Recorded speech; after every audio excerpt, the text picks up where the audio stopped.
2 Kings chapter 2. When the Lord was about to take Elijah up to heaven in a whirlwind, Elijah and Elisha were on their way from Gilgal.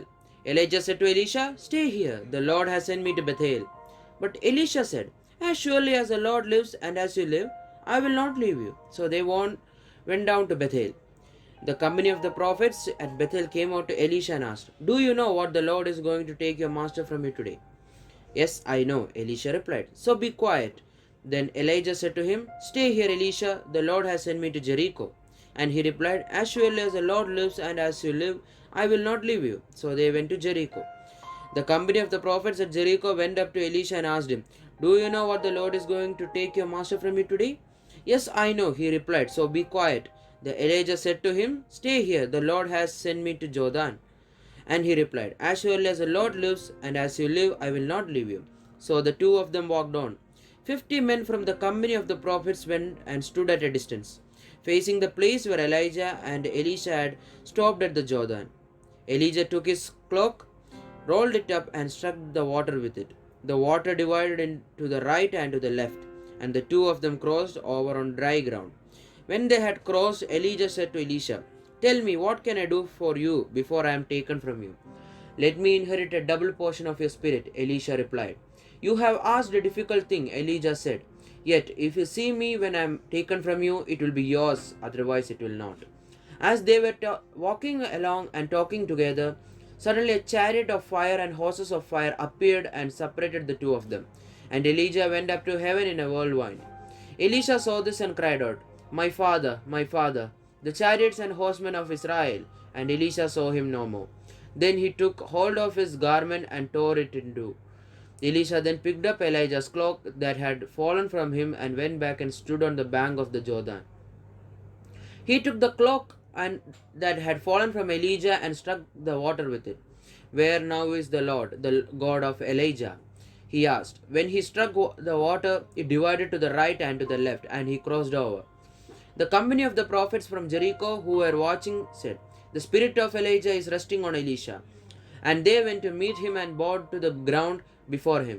"Look," they said, "we, your servants, have 50 able men. Let them go and look for your master. Perhaps the Spirit of the Lord has picked him up and set him down on some mountain or in some valley." "No," Elisha replied, "do not send them." But they persisted until he was too embarrassed to refuse. So he said, "Send them." And they sent 50 men, who searched for 3 days but did not find him. When they returned to Elisha, who was staying in Jericho, he said to them, "Didn't I tell you not to go?" The people of the city said to Elisha, "Look, our lord, this town is well situated, as you can see, but the water is bad and the land is unproductive.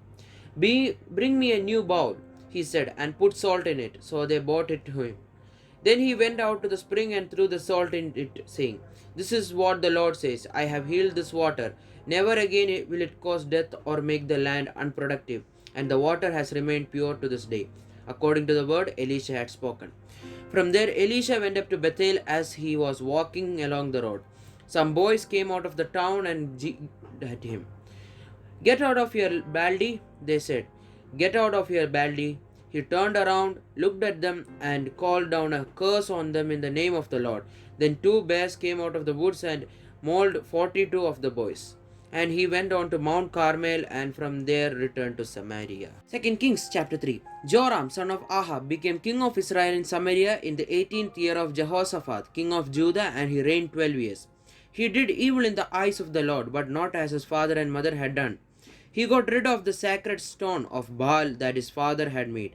Nevertheless, he clung to the sins of Jeroboam, son of Nebat, which he had caused Israel to commit. He did not turn away from them.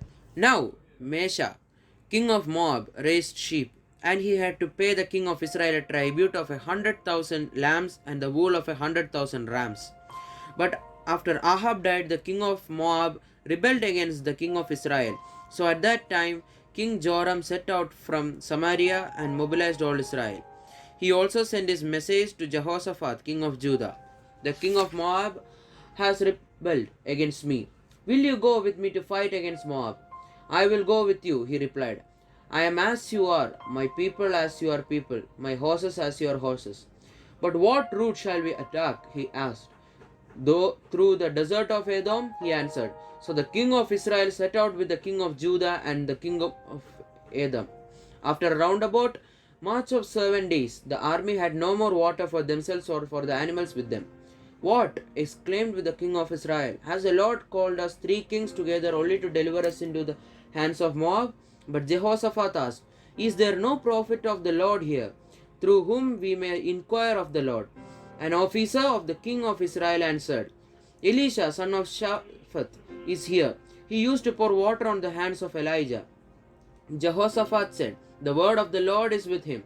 So the king of Israel and Jehoshaphat and the king of Edom went down to him.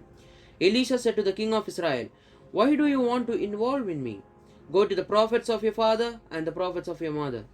No, the king of Israel answered, Because it was the Lord who called us 3 kings together to deliver us into the hands of Moab. Elisha said, As surely as the Lord Almighty lives, whom I serve, if I did not have respect for the presence of Jehoshaphat, king of Judah, I would not pay any attention to you. But now bring me a harpist. While the harpist was playing, the hand of the Lord came on Elisha, and he said, This is what the Lord says, I will fill this valley with pools of water. For this is what the Lord says, You will see neither wind nor rain, yet this valley will be filled with water, and you, your cattle, and your other animals will drink. This is an easy thing in the eyes of the Lord. He will also deliver Moab in your hands. You will overthrow every fortified city and every major town. You will cut down every good tree, stop up all the springs, and ruin every good field with stones. The next morning, about the time for offering the sacrifice, there it was, water flowing from the direction of Edom, and the land was filled with water. Now all the Moabites had heard the kings that had come to fight against them. So every man, young and old, who could bear arms was called up and stationed on the border. When they got up early in the morning, the sun was shining on the water. To the Moabites across the way, the water looked red, like blood. That's blood, they said.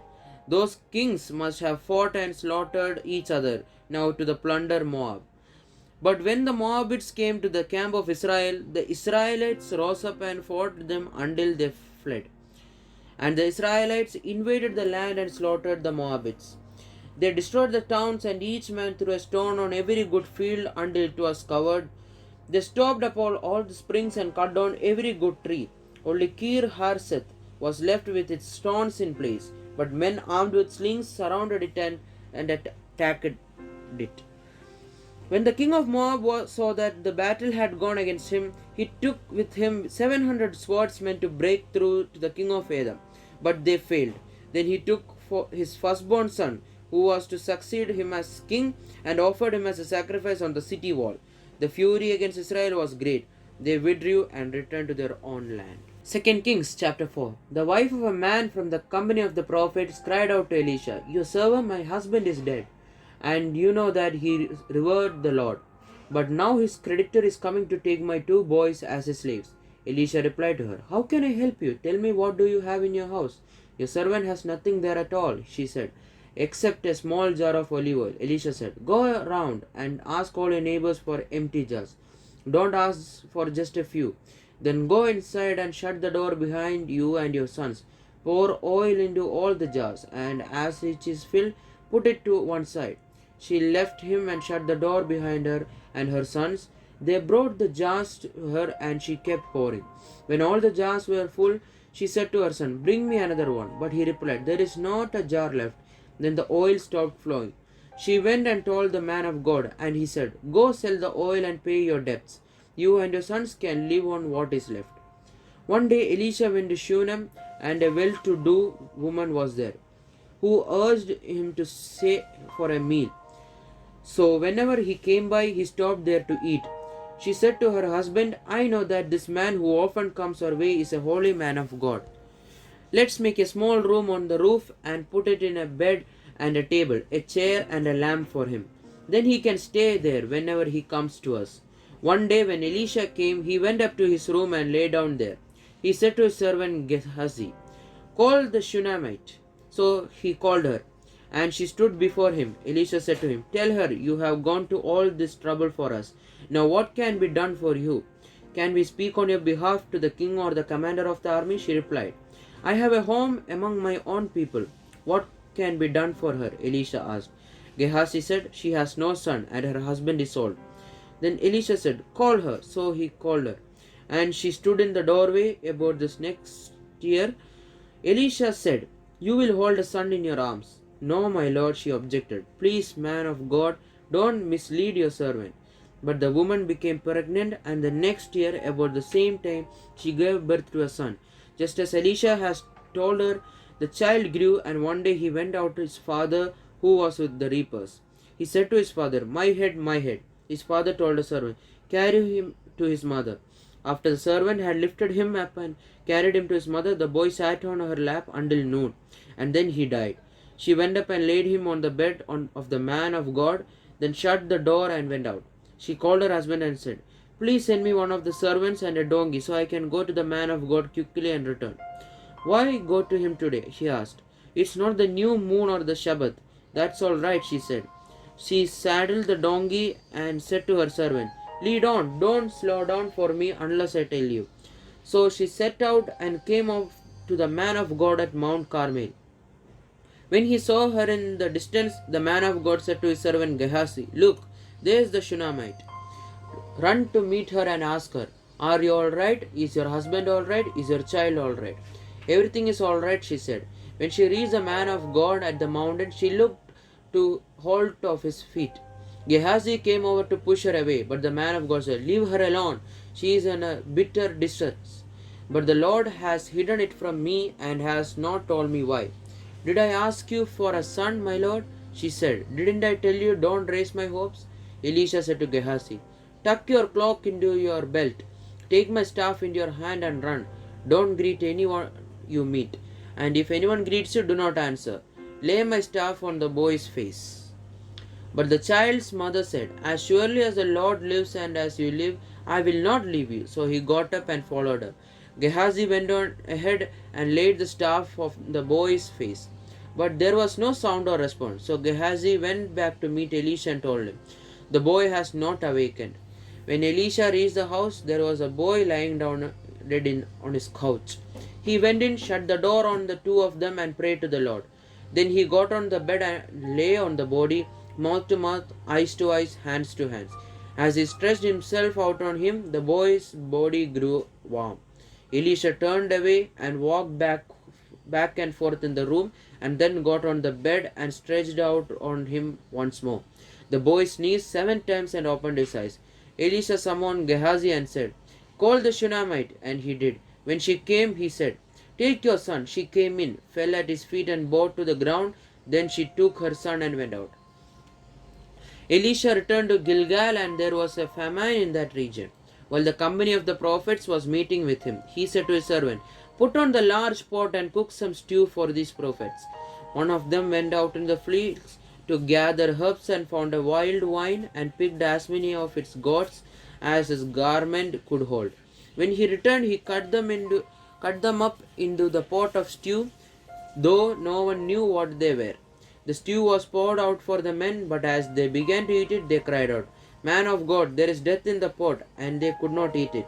Elisha said, Get some flour. He put it into the pot and said, Serve it to the people to eat. And there was nothing harmful in the pot.